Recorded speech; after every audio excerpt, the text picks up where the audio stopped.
con los chicos de juegos y canciones, historias de la Biblia, y un día yo sentí que tenía que llevarlos a tratar de que tuvieran un compromiso más profundo con el Señor, que entregaran verdaderamente su vida al Señor.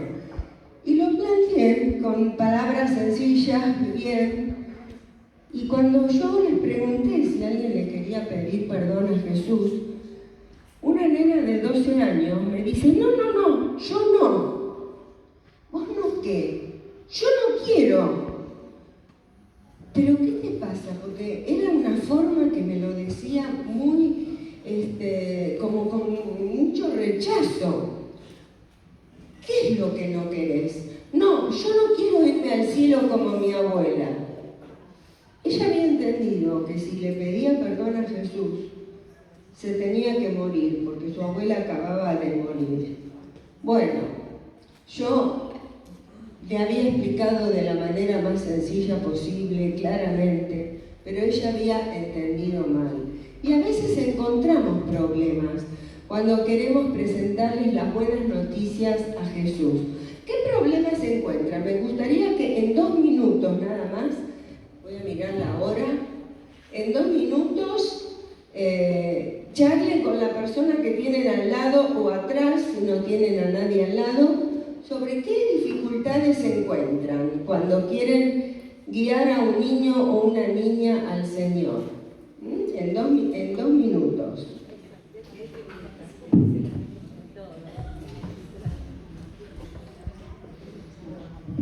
Los problemas que encuentra rápidamente. A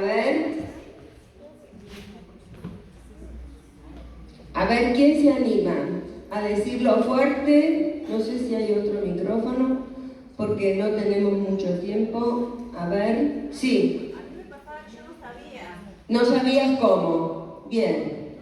A ver, ¿otro u otra? Sí. A mí me pasa en el yoga general es que los chicos, aún no conociendo a Dios, ellos están predispuestos a conocer al Señor y escuchar palabras y a recibir, pero a veces lo difícil es el entorno o el adulto. Ellos ven mucho el ejemplo de las personas. Bien. Entonces, creo que ahí es el choque, más lo que ver en el adulto, que capaz habla de Dios, pero su ejemplo no es Claro. Muy bien. A ver, una persona más. Sí. A mí me parece que cuando como transmitimos de Dios, es que ellos vean en nosotros, porque me ha pasado, es que lo que transmitimos lo vivimos y creemos, para que cuando Él tenga esa petición o esa necesidad para llevar a ese Dios que nosotros decimos que puede cambiar su niñez, sea verdad. Claro, muy bien. A ver, una más. Sí. Yo vengo de la religión católica, soy profesora de catequesis recibida y bueno, los chicos donde yo trabajo lo saben y muchas veces me preguntan cosas puntuales de la Biblia.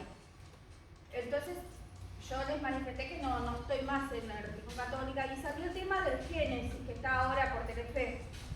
Entonces empezaron a preguntar cosas puntuales y entre ellos hablando, y entre ellos empezaron a ver cómo Dios se manifestaba en la vida de ellos. Una charla casi de 20 minutos y 2 nenes dijeron, yo me di cuenta que yo tengo un propósito divino y que Dios me plantó acá en este lugar para llevar el propósito a través de la palabra. Qué lindo. Sí. Bueno, le voy a pedir a la persona que está en los medios si puede poner el Power Buenas Noticias. Así podemos avanzar. Bueno, tenemos que tener en cuenta algunas cosas cuando vamos a presentarle las buenas noticias. Les voy a dar algunos principios que están en este libro que viene que se llama Buenas Noticias, repensar la evangelización y el discipulado de los niños, niñas y adolescentes de hoy, y que viene con distintos recursos que después les voy a mostrar. Algunos ya los estuvieron viendo. Tenemos que tener en cuenta algunas cosas importantes. importantes. Primero, que son importantes para Dios. Ya estuvimos viendo algo, ¿no es cierto? La importancia que les dio Jesús. Pero en el Antiguo Testamento también vemos que los niños eran una bendición, que fueron creados a su imagen y semejanza. Que Dios se presenta como el padre de huérfanos. Quiere decir que es el padre aún de los más desvalidos. Porque los huérfanos representan a los niños más desvalidos. ¿Qué más desvalido que un huérfano? Los niños eran protagonistas en la Biblia. Vemos a Samuel, vemos a la esclava de Naamán, tenían participación y eran muy importantes. Otra cosa que tenemos que ver que son personas completas. Esto yo ya lo dije. O sea, tenemos que hacer un ministerio integral. Ya lo dije antes, así que voy rápido. Otra cosa importante, son sujetos de derecho. ¿Qué quiere decir esto? Que no son objetos. Tienen derechos especiales justamente por ser niños y niñas o adolescentes, y nosotros tenemos la responsabilidad de cumplir esos derechos. Tienen algunas características singulares. Por ejemplo, su pensamiento, el pensamiento infantil. Hasta los 12, algunos 10, otros 13 y otros más años, no piensan en forma simbólica, abstracta. Ellos piensan concretamente. Si yo les digo, Jesús es la puerta, ellos piensan en esa puerta que está ahí. No entienden que esa frase significa que Él abre el camino a Dios. ¿Se dan cuenta? Porque lo piensan todo literalmente. Por ejemplo, leí de una niña que había estado en la iglesia y le habían presentado las buenas noticias de Jesús. Llegó a la casa y se puso a llorar desconsoladamente. Y la madre le dice, ¿qué te pasa? Y lloraba, y lloraba, y lloraba. Y la nena le dice, quiero recibir a Cristo. Y lloraba, ¿pero qué te pasa? Y le dice, estoy lista, mamá, cortame. Le habían dicho que tenía que abrirle el corazón a Jesús. ¿Y ella qué entendía? Que tenían que cortarla.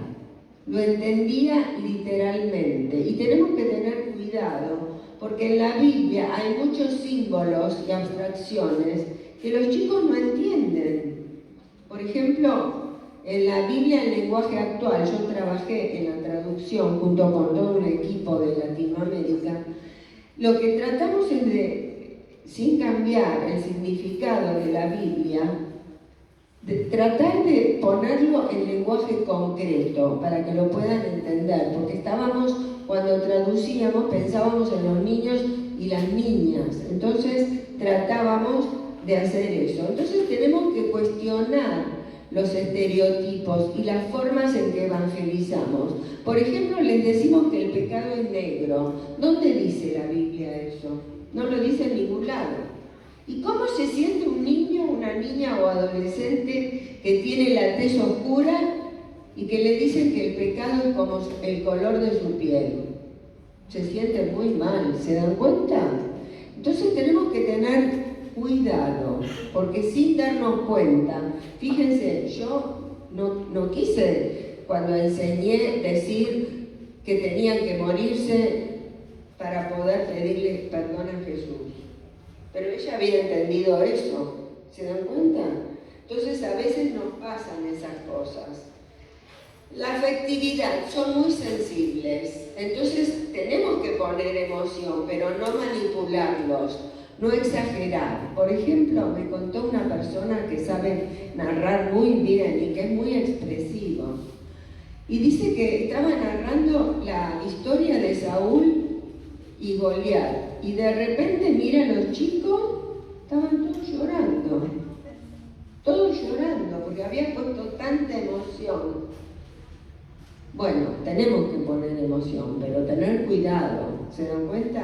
También tener cuidado de no manipularlos, porque si decimos, a ver, levanten la mano todos los que quieren pedirle perdón a Jesús, ¿qué va a pasar? Todos van a levantar la mano, pero ¿entendieron realmente? ¿Quieren hacerlo? Podemos decirle, bueno, los que quieran se quedan y charlan conmigo y yo les voy a explicar. Y ahí tenemos un encuentro más personal, un diálogo, viendo a ver si entienden.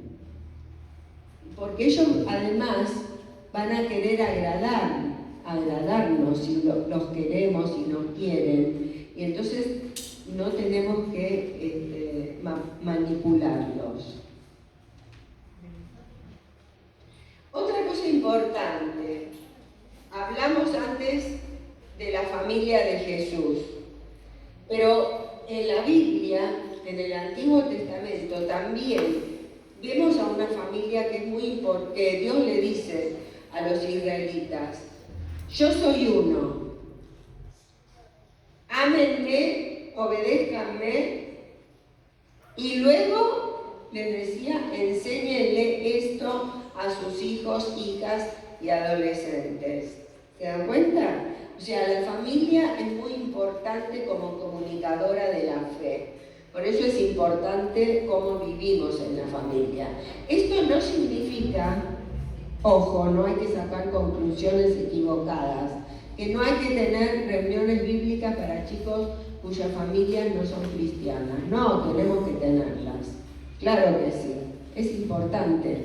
La escuela dominical, las reuniones, todo lo que hagamos es importantísimo, pero si tenemos papás en la congregación cristianos, mostrarles la importancia de que vivan y enseñen a sus hijos las verdades de la fe.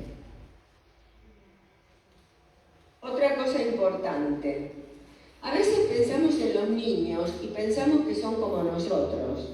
Sin embargo, el mundo cambió. Entonces, los chicos no son como nosotros, no son como el niño o niña que tenemos en la cabeza.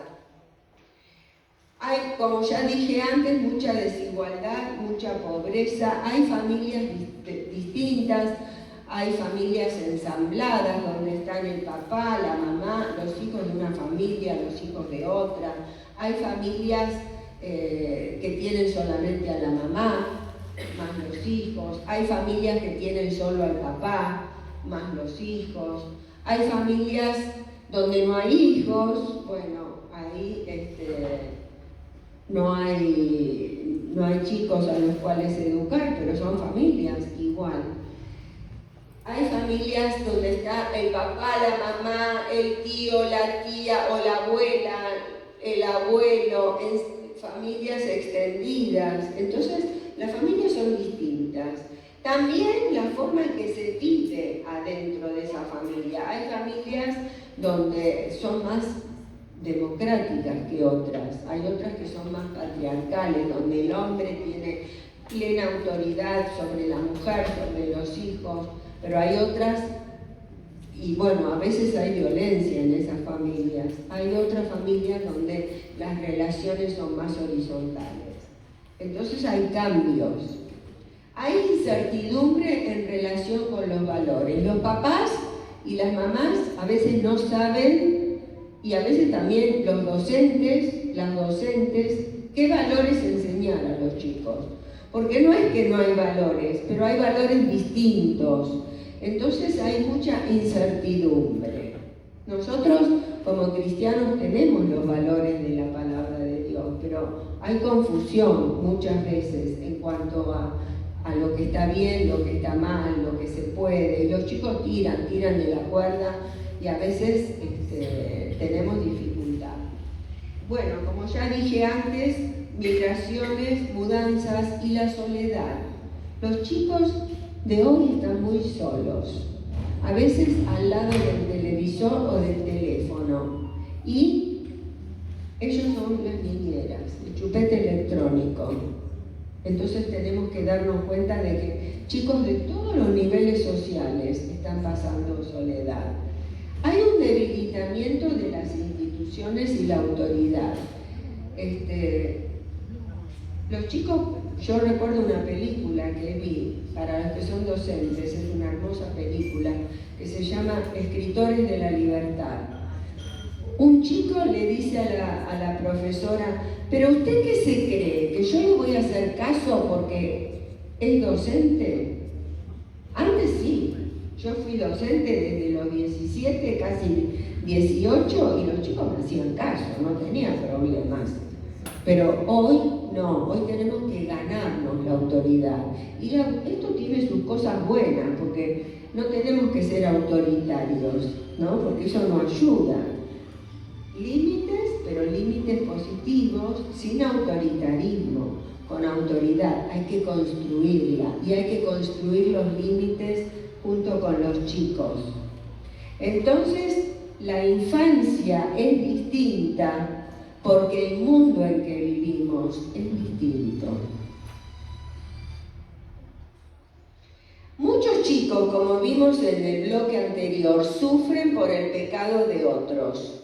Por ejemplo, cuando un niño, una niña o un adolescente sufre un abuso o cuando le pegan, se siente culpable porque tiene dos posibilidades: o culpar a quien lo está abusando o ejerciendo violencia, o culparse a sí mismo. Ellos tienden a culparse a sí mismos. Entonces tenemos que cuidar de no culpabilizarlos. No empezar hablándoles del pecado, sino empezar hablándoles del amor de Dios. Otra cosa que tenemos que tener en cuenta: ¿cuál es nuestra teología? ¿Cuál es el concepto de Dios que tenemos? ¿Un Dios de ira o un Dios de amor? Esto es muy importante, porque según el concepto de Dios que yo tenga, eso es lo que voy a comunicar.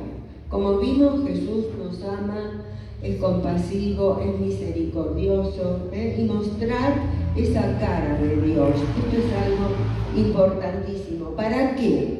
Para que quieran acercarse a Dios sin temor. Yo tuve una mamá, era vicedirectora en una escuela evangélica, y vino la primera semana de clase y me dice: vengo a pedirles que no le hablen religión a mis hijos. No, le digo, nosotros no le hablamos, no le enseñamos una religión, le hablamos de Dios, de Jesús. No, tampoco. Yo me di cuenta que algo le pasaba y le pregunté: ¿por qué, señora? ¿Qué le pasó? No, porque cuando yo era chica fui a una iglesia, a una escuela religiosa, y me hablaban de un Dios que me dieron tanto miedo que no quiero que le pase eso a mis hijos. ¿Se dan cuenta? Tener cuidado si es un Dios de amor o un Dios de ira, que los va a castigar. Mirá que Dios te va a castigar. A veces les dicen así los padres, y eso los aleja de Dios. Bueno, no corre.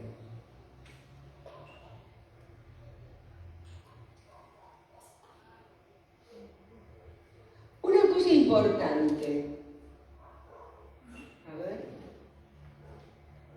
¿Cómo entendemos y cómo comunicamos la vida cristiana? A veces pensamos que es un ticket para ir al cielo, que con que conozcan 4 cositas ya está, ya son creyentes y ya está, y ya nos quedamos tranquilos, y todos los días les hablamos de confiar en Jesús y que Jesús sea su Salvador, y damos vuelta y todos los días enseñamos eso. Está muy bien enseñar eso, muy bien. Es una preocupación muy grande para mí, por eso escribí un libro sobre este tema. Pero no podemos quedarnos ahí. Tenemos que enseñarles el discipulado, la vida cristiana. No tenemos que separar la evangelización del discipulado. Entonces tenemos que enseñarles algunas cosas. Por ejemplo, la confesión. Les voy a contar lo que me pasaba cuando era chica. Cuando yo era chica, me habían enseñado que con una vez que yo le pidiera a Jesús que me perdonara, ya estaba. Pero yo, que Jesús me había perdonado, Pero yo cada vez que escuchaba a alguien predicar, oraba y decía adentro, no se lo decía a nadie, me lo decía a mí. Yo por las dudas le vuelvo a pedir perdón. Yo sé que ya le pedí y que es una sola vez, pero Dios es bueno y no se va a enojar. Yo por las dudas le pido. Y yo oraba y me quedaba tranquila. En realidad, yo no había entendido o no me habían explicado, no lo sé, el tema de la confesión. Y eso era lo que yo necesitaba. Saber que si había pecado, tenía que inmediatamente pedirle a Jesús que me perdonara y Él me perdonaba. Y esto hay que enseñárselo. Otra cosa importante, que la vida cristiana es por la fe. No son un conjunto de reglas para cumplir. No hagas esto, no hagas lo otro, no. Es por la fe. Porque sola o solos no pueden vivirlo. Solo el Espíritu del Señor puede ayudarnos. El Espíritu Santo, Él puede ayudarnos a vivirlo. Y yo tengo que enseñarlo, porque eso dice la Biblia. De la manera que han creído, ¿cómo creímos? Por fe. ¿Qué dice? Así vivan. ¿Cómo? Por fe. Y esto es algo importante. También tenemos que enseñarles a los chicos y chicas a compartir las buenas noticias, porque somos buenos evangelizadores. Nada mejor que un niño hablándole a otro niño u otra niña del Señor. Fomentar la lectura de la Biblia. La lectura de la Biblia no tiene que ser algo tedioso, puede ser algo hermoso, que les encante. Yo les conté un ejemplo de cómo hacíamos en la iglesia y los chicos re entusiasmados con llevarse esos libros ilustrados. Después se perdieron un montón, no importa, porque habrán quedado en las casas de ellos y los habrán seguido leyendo. ¿Se dan cuenta? Lo que queremos es que circulen, que lean. Es una aventura y les va a hacer bien. Podemos empezar primero con adaptaciones, luego con historias, con traducciones sencillas, y eso los va preparando. Podemos, cuando no saben leer, contarles historias. En la clase bíblica seguramente lo van a hacer, pero en las casas también hay que hacerlo. Acompañarlos en el replanteo profundo que se van a hacer en la adolescencia. Seguramente ahí les van a venir dudas. No escandalizarnos cuando vengan las dudas. Darnos cuenta de que es algo normal y natural, que tengan dudas. Porque a veces la duda puede ser una expresión de que la fe está madurando. Entonces tenemos que ayudarlos. Y otra cosa muy importante, cuidarlos pastoralmente. A veces pensamos que los chicos, como son chicos, no tienen problemas. Sin embargo, hoy vimos cuántos problemas tienen. Y no vimos todos los problemas que pueden tener. Tienen muchos problemas. Acompañarlos, cuidarlos, son como una plantita. Estar al lado de ellos. Y eso les va a ayudar a crecer. Otra cosa importante, es muy importante que pertenezcan a una comunidad cristiana. ¿Por qué? Porque ahí establecen vínculos con personas que aman al Señor, de distintas edades. Es importante. Encuentran amigos, encuentran líderes, personas que los orientan, encuentran pastoras, pastores, maestras, maestros. Es importantísimo. Pero todo el ambiente de la iglesia tiene que ser un ambiente de amor, de honestidad, de perdón, para que ellos tengan, de aceptación. Han hecho investigaciones y comprobaron que en las iglesias donde aún de bebés los recibían bien, los chicos después se quedaban.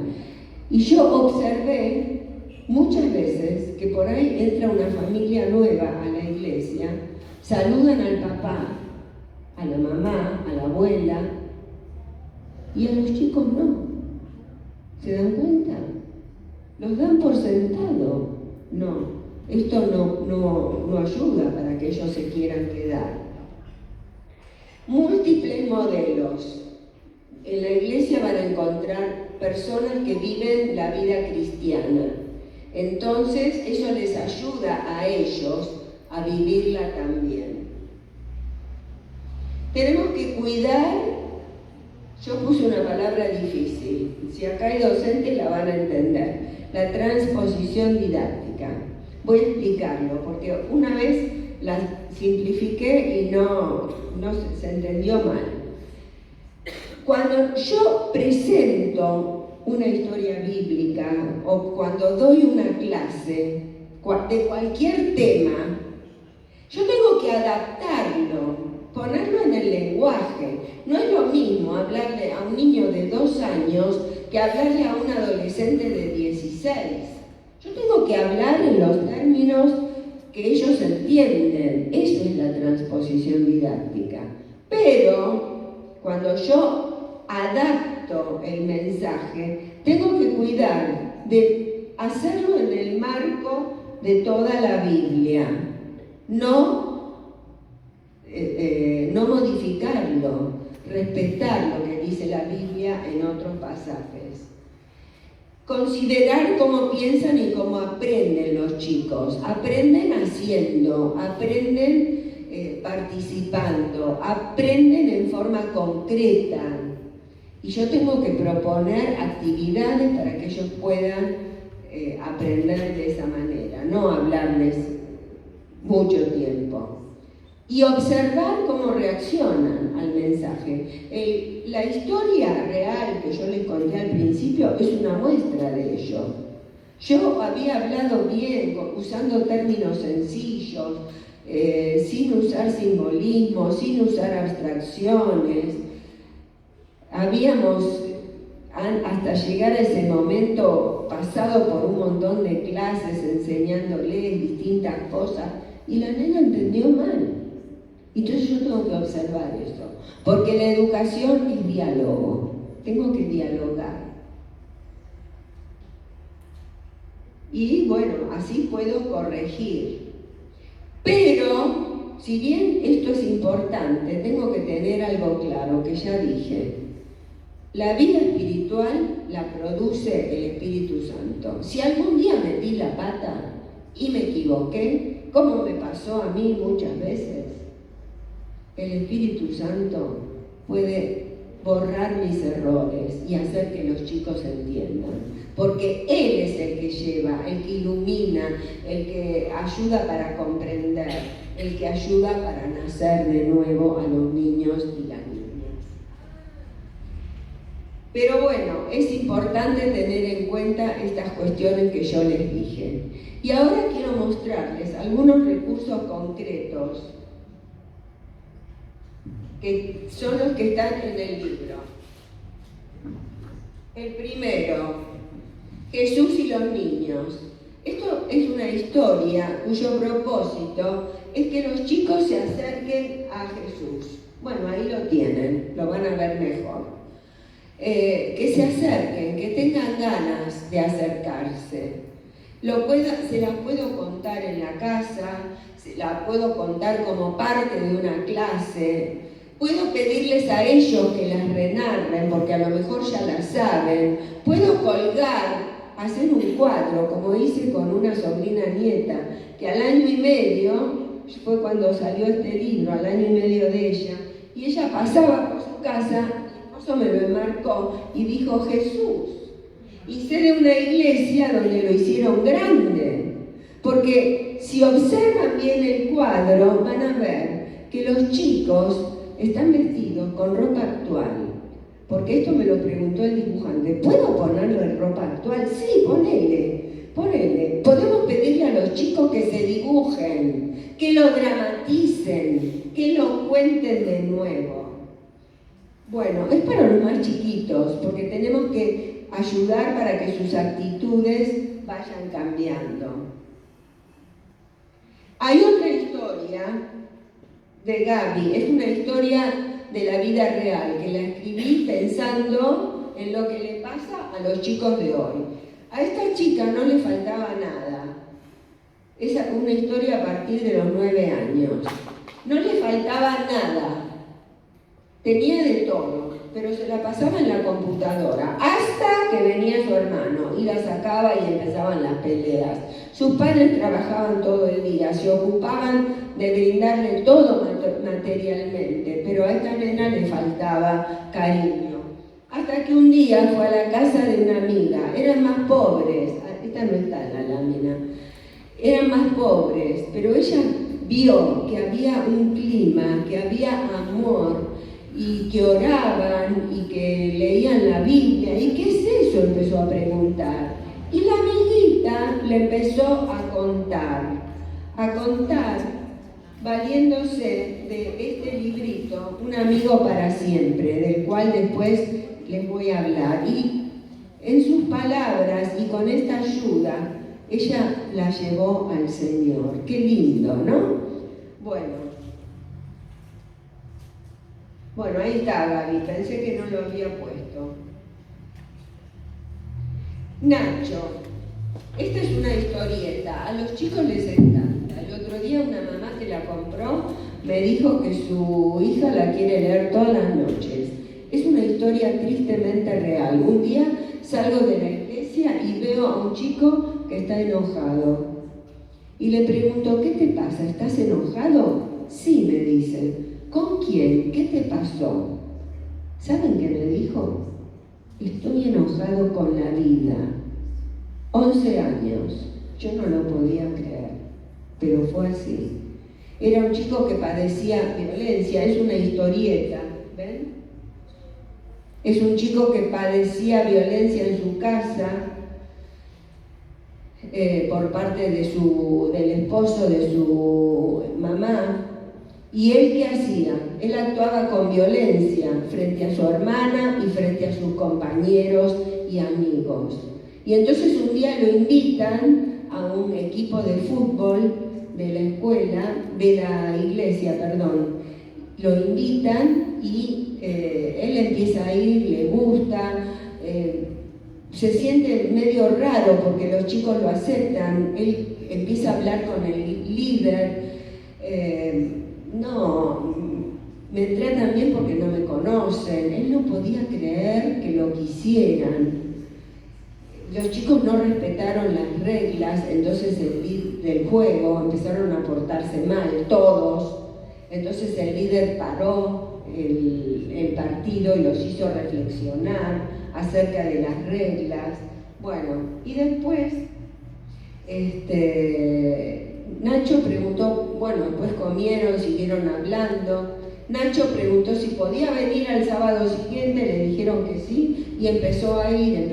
Un día el líder le preguntó si quería pedirle perdón a Jesús y le explicó que Dios, él decía, Dios no me quiere, si me quisiera mi familia no sería así. Y el líder le dice, a Dios no le agrada lo que te está pasando. Bueno, la cosa es que él dijo que no, pero siguió yendo y llegó a conocer al Señor y llevó a su hermana. Bueno, les encanta la historieta. Y luego, el último recurso es a partir de los 10 o 12, puede servir para trabajar el tema de la violencia, para trabajar el tema de las reglas de convivencia, para evangelizarlos, para discipularlos. Y Nacho, Un amigo para siempre, donde hay conceptos claves para los niños a partir de los 8. Pero los conceptos se pueden trabajar con los adolescentes. Tiene dibujos, ¿ven? Hechos por un dibujante que hizo dibujos para Walt Disney, así que son hermosos.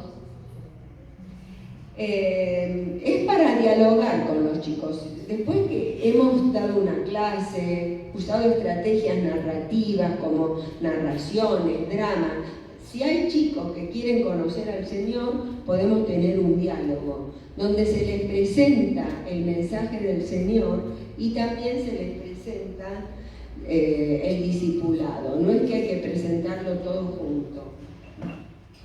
También lo pueden usar los chicos para testificar. Rápidamente voy a decir los principios. Dios nos ama mucho y tiene planes para nuestro bien. ¿Ven? Empezamos con el amor. Jesús murió para perdonarnos y ser nuestro amigo especial. ¿Por qué hablamos de Dios como amigo? Porque muchos chicos han sufrido abusos por parte de sus padres o de quienes ocupan el rol paterno.